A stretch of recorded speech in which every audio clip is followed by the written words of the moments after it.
Bonjour à tous, cette vidéo fait suite à la précédente qui permettait de faire la prise en main du logiciel simulateur réseau.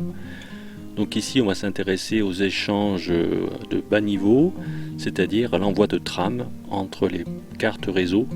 Et donc on va commencer avec notre réseau, on va prendre la station, on va en prendre 3, on va donc cliquer 3 fois, on fait échappe, on revient sur la mode de sélection là-haut.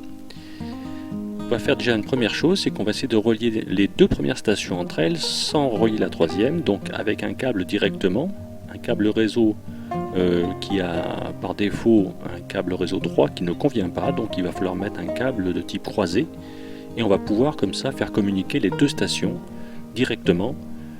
On va donc faire sur la station, soit sur la carte en faisant bouton droit envoyer une trame, ou comme la station n'a qu'une seule carte, et ben on peut faire depuis la station, ce qui est plus commode, en faire envoyer une trame.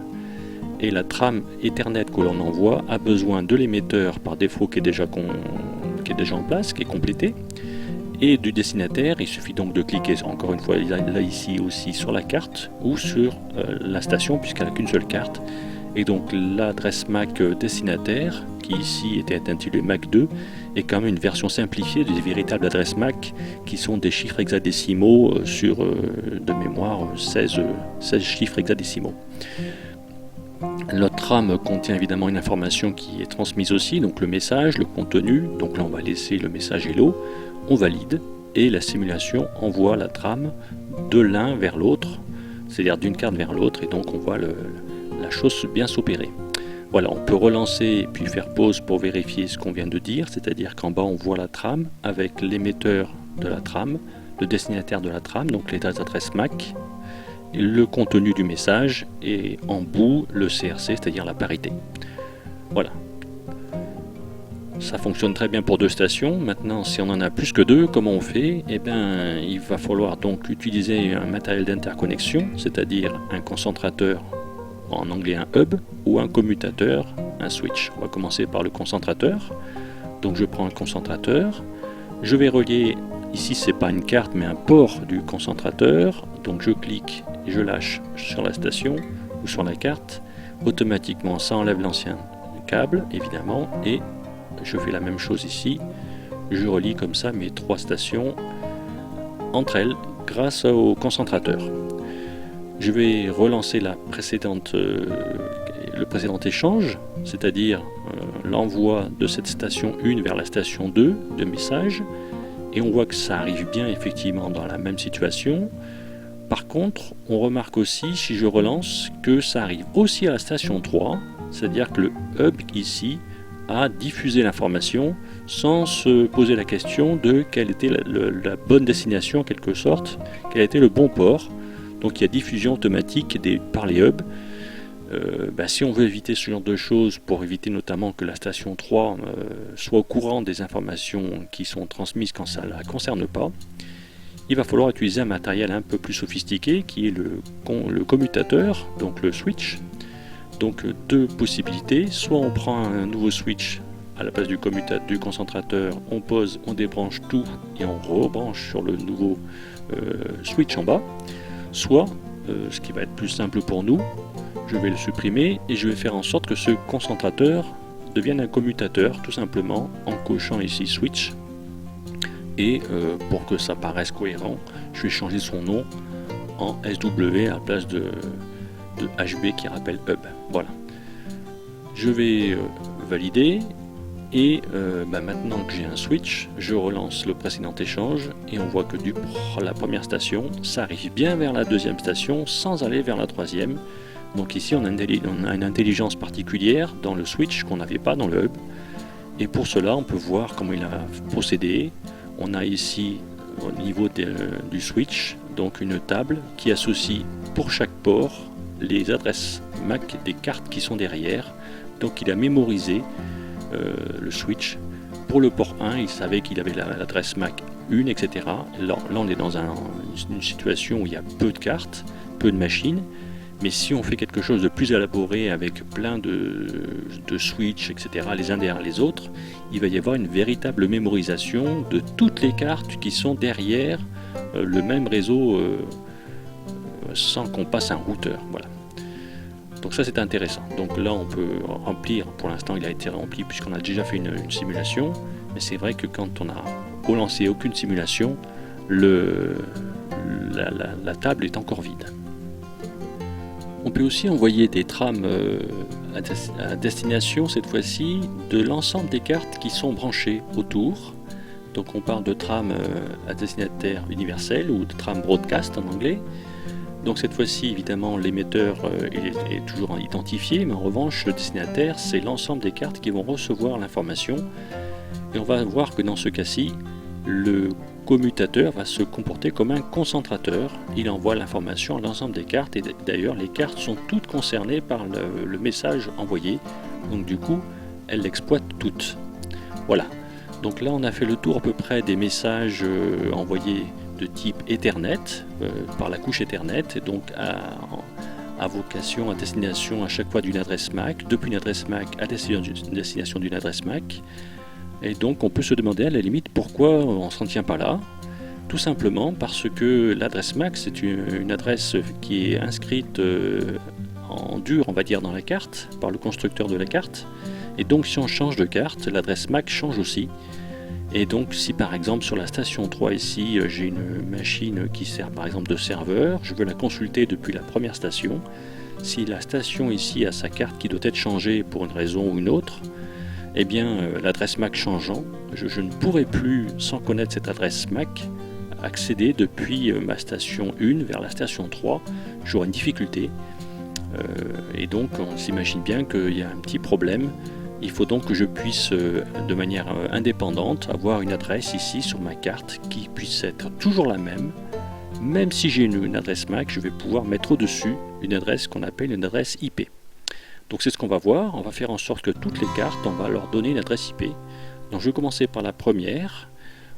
Par défaut, elles sont en adressage IP automatique. Alors c'est dans cette situation-là ou dans l'autre, ça dépend ici de ce qu'on a coché.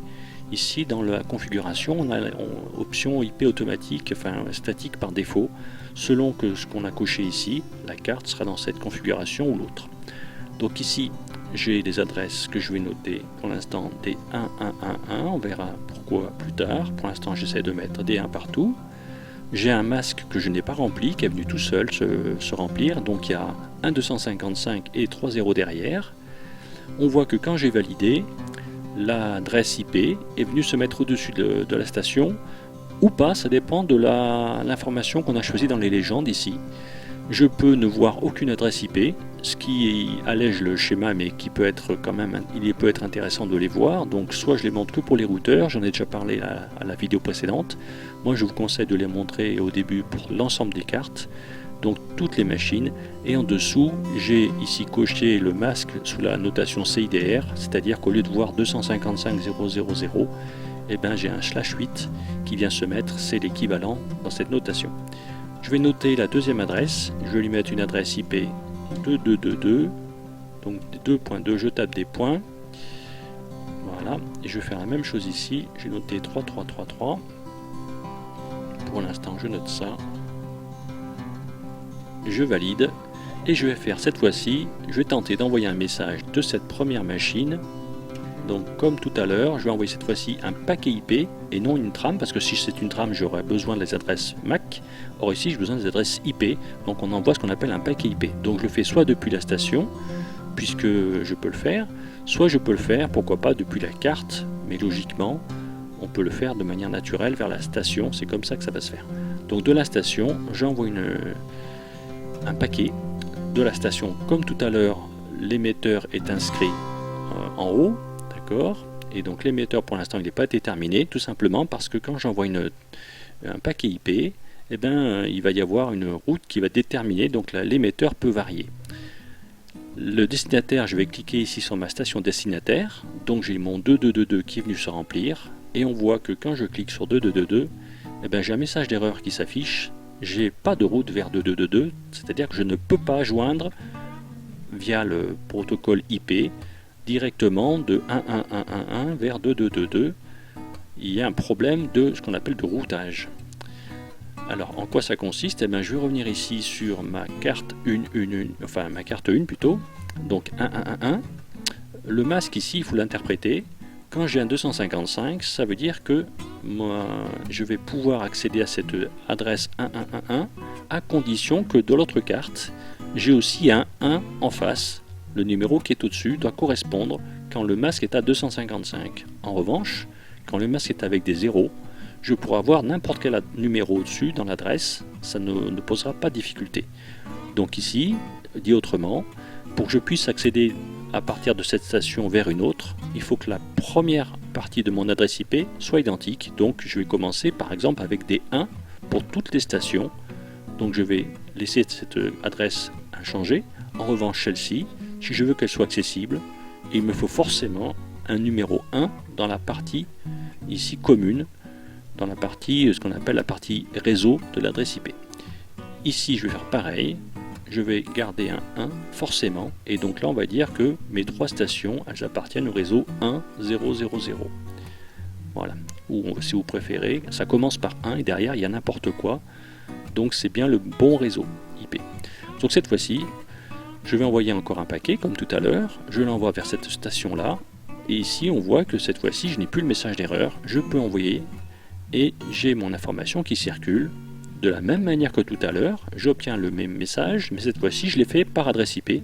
Ça veut donc dire qu'ici, si je change la carte, il suffira que je reconfigure mon adresse 1222 et mon transfert se fera. C'est comme ça que ça fonctionne sur Internet. Toutes les machines sur Internet ont une adresse IP et elles sont connues, on peut y accéder de cette manière-là. Alors, on peut se demander tout à l'heure finalement, mon adresse MAC à quoi elle sert? En réalité, elle sert toujours, mais il y a une traduction qui est faite, et si j'interromps, on voit en bas que s'échangent toujours sur le réseau des trames, mais dans ces trames, j'ai le paquet à l'intérieur, on parle d'encapsulation, et donc ici, j'ai le protocole IP, et ensuite, à l'intérieur, eh bien, j'ai eu au dernier niveau, l'adresse MAC 1111 qui a été traduite en l'adresse IP 111 qui a été traduite en adresse MAC 1, et l'adresse 1222 qui a été traduite en adresse MAC 2. Voilà, donc ce travail il est fait par la couche IP et il y a donc pour chaque machine cette opération qui peut être réalisée. Voilà, d'où l'intérêt de connaître l'échange au niveau Ethernet et ensuite ici on est au niveau IP. Voilà, bien sûr, on a un petit peu comme tout à l'heure la possibilité d'envoyer un paquet IP et de le destiner à tout le monde, donc un paquet de type broadcast, et donc là on va l'envoyer sur l'ensemble des machines qui sont sur le même réseau IP, et donc cette fois-ci celles qui sont sur le réseau 1 quelque chose, elles vont toutes recevoir l'information. Voilà, on a fait ici, on a décrit l'ensemble une partie plutôt des échanges en ayant recours à cette adresse MAC, à cette adresse IP associée à ce masque. On voit que si jamais par exemple je garde la même adresse mais que je change ici le réseau, le masque de réseau, il va y avoir des difficultés qui peuvent arriver. Donc il faut bien faire attention à ce que le masque soit toujours en concordance avec l'adresse IP. Dans le simulateur, l'adresse IP va générer, quand on a le masque qui est vide au début, c'est-à-dire avec des zéros, dès qu'on quitte l'adresse IP, le masque cohérent va être rempli, donc on n'a pas forcément besoin de s'en inquiéter. Après, on peut faire ce qu'on appelle des sous-réseaux, c'est-à-dire faire quelque chose d'un petit peu plus élaboré. Pour l'instant, on en est là. On ne parle pas encore de passerelle, on n'a pas encore parlé de serveur DNS, ça fera l'objet d'une vidéo à venir.